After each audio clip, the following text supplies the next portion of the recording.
बिस्मिल्लाहिर्रहमानिर्रहीम। आज का हमारा लेक्चर है 6.3 एक्सरसाइज। हम देखेंगे इसको। क्वेश्चन नंबर 4 है इसके अंदर। The salary of 5 teacher rupees as following. कुछ टीचर्स की सैलरी उसने बताई हुई है, ये है। उसने कहा रेंज फाइंड करें और स्टैंडर्ड डेविएशन फाइंड करें। रेंज का मतलब ये है कि आपने को डाटा दिया गया होगा, आपने बताना है कि डाटा के अंदर कितनी वेरिएशन है। ठीक है, आपने डाटा के अंदर वेरिएशन बतानी है, यानी कि वेरिएशन से मुराद ये है कि डाटे के अंदर डाटे के अंदर कितनी वेरिएशन से मुराद यही होगा कि डाटा कितना छोटा है और कितना बड़ा है, एक वैल्यू से दूसरी वैल्यू के दरमियान कितना डिफरेंस है। ठीक है ना, आपने ये बताना देखना होता है। तो अब इसके निकालने का तरीका है, अब अगर आप पहली दोनों वैल्यू को देखेंगे, इनके दरमियान अगर आप वेरिएशन देखेंगे, पहली दो वैल्यू के दरमियान, इन दोनों के दरमियान वेरिएशन, फिर इन दोनों के दरमियान वेरिएशन, फिर इन दोनों के दरमियान वेरिएशन, फिर इन दोनों के दरमियान वेरिएशन। तो इस तरह करते करते तो काफ़ी टाइम लग जाएगा आपको। नहीं, इसके निकालने का मेथड ये होता है, फिर इनमें सबसे जो बड़ी वैल्यू होगी वही वेरिएशन होगा। इसमें निकालने का तरीकाकार अब ये होता है वेरिएशन कि आप फार्मूला लिखें मैक्सिमम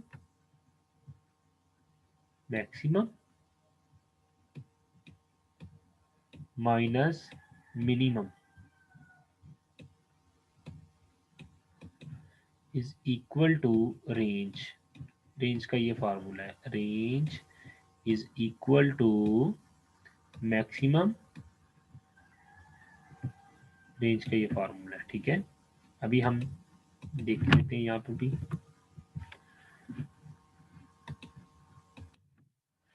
रेंज का ये फार्मूला है जी,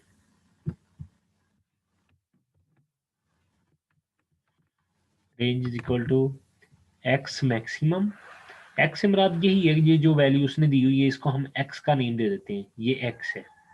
ठीक है, एक्स मैक्सिमम, इसमें सबसे मैक्सिमम वैल्यू क्या है एक्स में, ठीक है जी, वो हमारे पास है जी, और माइनस सबसे छोटी वैल्यू जो भी है वो बताएंगी हमें।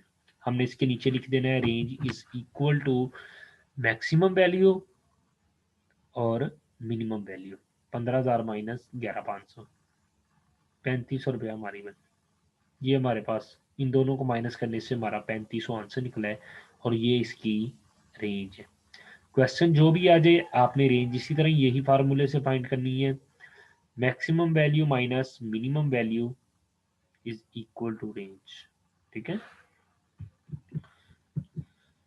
देन नेक्स्ट है जी स्टैंडर्ड डेविएशन। उसने कहा था स्टैंडर्ड डेविएशन निकालने के लिए हमें दो मेथड है वैसे स्टैंडर्ड डेविएशन निकालने के, लेकिन यहाँ पर जो दूसरा मेथड है ना वो बहुत इजी है, मैं वो वाला आपको करवाऊंगा। ठीक है जी, सबसे पहले तो आपको स्टैंडर्ड डेविएशन का फार्मूला आना चाहिए। स्टैंडर्ड डेविएशन का फार्मूला है x square is equal to summation x square over n is equal to summation n over n whole का स्केयर। एक्स से मुराद क्या है, एक्स हमें उसने वैल्यू दी हुई है, ये देखें ये पीछे उसने वैल्यूज हमें दी हुई है, इन तमाम को हम एक्स कहते हैं। ये तमाम की तमाम वैल्यू जो है ना ये वाली, ये एक्स है। ये तमाम की तमाम वैल्यू को हम एक्स कहते हैं। ये वाली वैल्यू जो है ना ये एक्स है जी। ठीक है, ये हमारे पास एक्स है जी। पहले भी आपको ये बताया हुआ कि ये एक्स है जी। ठीक है जी, अब हमने क्या करना है जी, इसका फार्मूला आपको पीछे बता दिया है।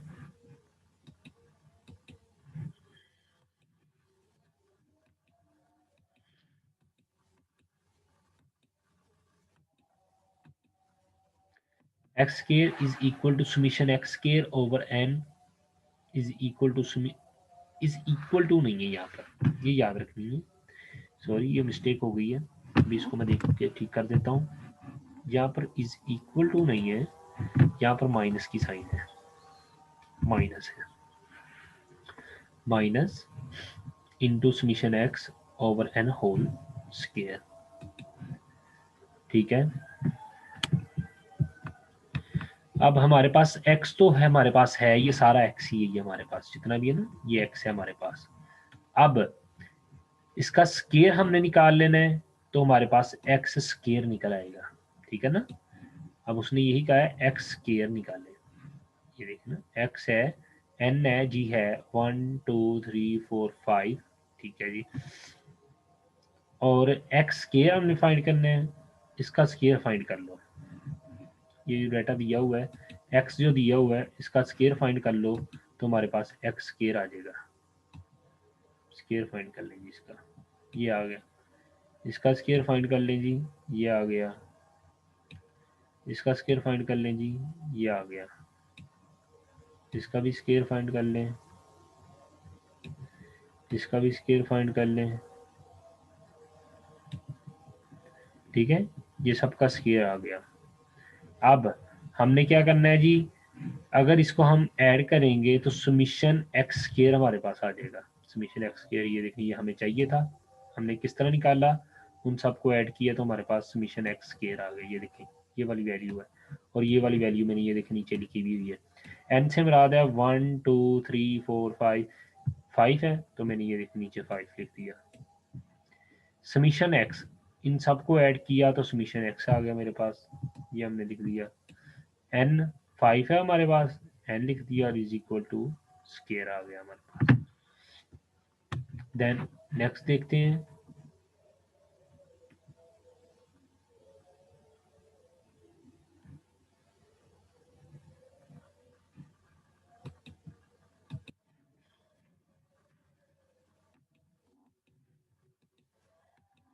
इन दोनों को डिवाइड किया, हमारे पास आ गया ये वाली वैल्यू, माइनस इन दोनों को डिवाइड करके स्केयर लिया तो हमारे पास आंसर आ गया ये वाला। इन दोनों को माइनस किया तो हमारे पास वैल्यू आ गई 35 83 4 6 00।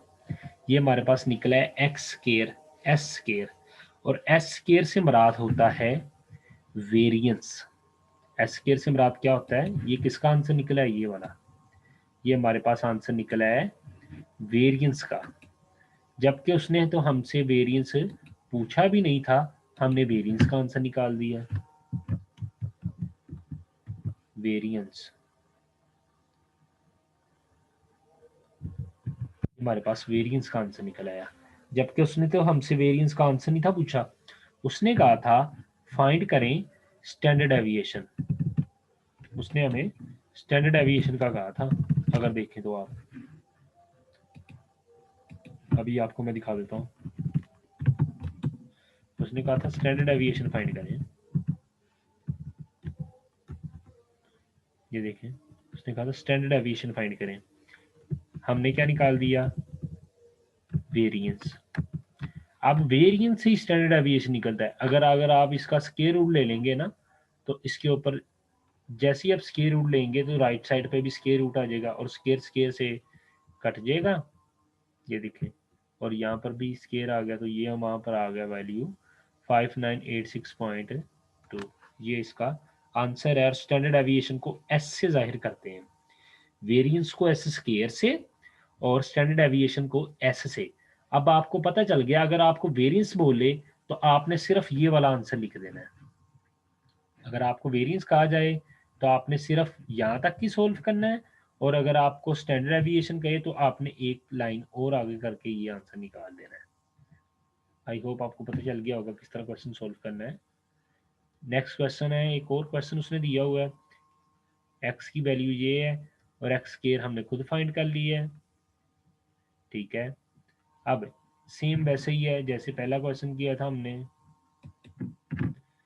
इसके अंदर भी हम फार्मूला लिखेंगे वेरिएंस का। स्टैंडर्ड एविएशन फाइंड करना है, वेरिएंस का सेम वैसे का वैसे ही फार्मूला लिखेंगे। ये देखिए मैंने फार्मूला लिख दिया, वैल्यू पुट कर देंगे इसके अंदर, देखिए मैंने वैल्यू पुट कर दी। ठीक है, अब जैसे ही मैंने वैल्यू पुट की है तो मेरे पास आंसर आ गया स्केयर इज इक्वल टू 15, और मैंने इसका जैसे ही स्केयर रूट लिया तो मेरे पास आंसर स्क्वायर रूट 15 ही आ गया, और इसको जैसे ही मैंने स्क्वायर रूट लिया तो मेरे पास आंसर आ गया 3.873। ये हमारे पास आंसर है। नेक्स्ट क्वेश्चन है, for the following distribution calculate the range. इसकी रेंज फाइंड करें। क्या फाइंड करें? रेंज फाइंड करें जिस डाटे की। ये हमें उसने डाटा दिया हुआ है और इसकी रेंज फाइंड करते हैं। बहुत इजी क्वेश्चन है। ग्रुप डाटा दिया हुआ है, हमने सबसे पहले इसकी फाइंड करनी है क्लास बाउंड्री। क्लास बाउंड्री आपको मैंने बताया हुआ है कैसे फाइंड करनी है। अगर किसको नहीं पता तो वो प्रीवियस लेक्चर देखे और वहाँ से देख ले कि क्लास बाउंड्री कैसे फाइंड करते हैं। क्लास बाउंड्री यहाँ पर मैं वैसे बता देता हूँ। क्लास बाउंड्री का मतलब ये होता है अपर क्लास लिमिट और लोअर क्लास लिमिट ये वाली है, ये दोनों आपस में सेम होंगी तो ये क्लास बाउंड्री इसको हम नाम दे देंगे। ठीक है, ये बात देखें, दोनों सेम है, ये दोनों सेम है, ये दोनों सेम है, ये दोनों सेम है, तो ये हमारी बन गई क्लास बाउंड्री, यानी कि दोनों सेम है। अच्छा जी, देन जब क्लास बाउंड्री निकल आए तो then range is equal to maximum minus minimum. हमें वही फार्मूला हमने लिख लिया जो रेंज का लिखते हैं हम। मैक्सिमम वैल्यू ये है, मिनिमम वैल्यू 13 है। ठीक है, इन दोनों को माइनस किया तो हमारे पास ये देखें, सबसे मैक्सिमम वैल्यू इस वक्त हमारे पास 75 और सबसे लेस देन वैल्यू है 30.5। इन दोनों को जैसे ही माइनस किया तो मेरे पास आंसर आ गया 45। कुछ बुक्स के ऊपर 44 लिखा हुआ है, कुछ के ऊपर कुछ लिखा हुआ है, जबकि इसका एग्जैक्ट आंसर 45 ही है। ठीक है ना? आई होप आपको समझ लगी होगी कि क्वेश्चन किस तरह सोल्व करने हैं। अगर आपको समझ लगी है तो नीचे कमेंट लाजमी कीजिएगा ताकि मैं नेक्स्ट वीडियो बनाऊँ आपके लिए। ओके, अल्लाह हाफिज़।